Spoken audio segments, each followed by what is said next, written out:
ব্যক্তিত্বের মুখোশ ছিঁড়ে ফেলুন, যে সত্য আপনাকে কেউ বলবে না। এতদিন যা শিখে এসেছেন তার অনেকটাই ভুল। বিনয়, নম্রতা আর ত্যাগ এগুলো ভালো মানুষের লক্ষণ, শক্তিশালী ব্যক্তিত্বের নয়।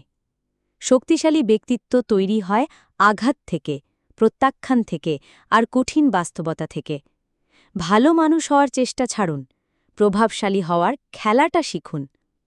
এখানে কয়েকটি কৌশল যা আপনার ভেতরের আগুনকে উস্কে দেবে। ১. দয়াকে দুর্বলতা হিসেবে ব্যবহার করুন, নিজের জন্য নয়, অন্যের জন্য। আপনি যত বেশি নরম হবেন, মানুষ তত বেশি আপনাকে ভাঙার সুযোগ খুঁজবে। দয়া দেখান, কিন্তু সেটা হবে আপনার নিয়ন্ত্রিত একটি কৌশল, স্বভাব নয়। প্রশ্ন হল, সবার কাছে ভালো সাজার এই অসুস্থ প্রতিযোগিতা থেকে কবে বের হবেন? নাকি ভাঙা কাচের মতো সারা জীবন পড়ে থাকতে চান? ২. সহজে ক্ষমা করা মানে আপনাকে আবার আঘাত করার লাইসেন্স দিয়ে দেওয়া। যে একবার আপনার বিশ্বাসের সাথে খেলেছে, সে বারবার খেলবে। ক্ষমা মহান হতে পারে, কিন্তু আত্মসম্মানের মূল্যে নয়। বিশ্বাসঘাতককে দ্বিতীয় সুযোগ দেওয়া আর নিজের হাতে নিজের কবরে মাটি দেওয়া একই কথা। আপনি কি সত্যিই ভাবেন যে মানুষ বদলায়, নাকি তারা শুধু অভিনয়টা আরও নিখুঁত করে? ৩. আপনার পরিকল্পনা আর দুর্বলতা হল আপনার পারমাণবিক বোমা। এটি সবার সামনে প্রদর্শন করার জিনিস নয়। যত কম মানুষ আপনার সম্পর্কে জানবে, আপনার আঘাত পাওয়ার সম্ভাবনা তত কম। নিজের ভবিষ্যৎ পরিকল্পনা, নিজের দুর্বলতা এগুলো শুধু নিজের কাছে রাখুন। নিজের সবটুকু উজাড় করে দিয়ে বিনিময়ে কী পেয়েছেন? একরাশ শূন্যতা ছাড়া? ৪. সবার প্রিয়পাত্র হওয়ার লোভ ত্যাগ করুন, সম্মান আদায় করতে শিখুন।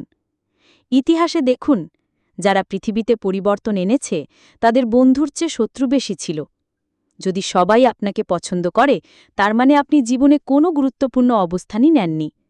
আপনি কি মেষের পালে মিশে যেতে চান, নাকি একাই সিংহের মতো শাসন করতে চান?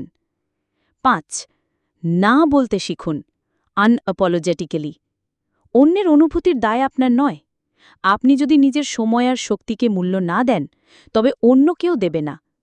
প্রতিটি হ্যাঁ বলার আগে নিজেকে প্রশ্ন করুন, এর বিনিময়ে আপনি কি হারাচ্ছেন? অন্যের স্বপ্ন পূরণ করতে গিয়ে নিজের স্বপ্নকে হত্যা করা কি বুদ্ধিমত্তা? ৬.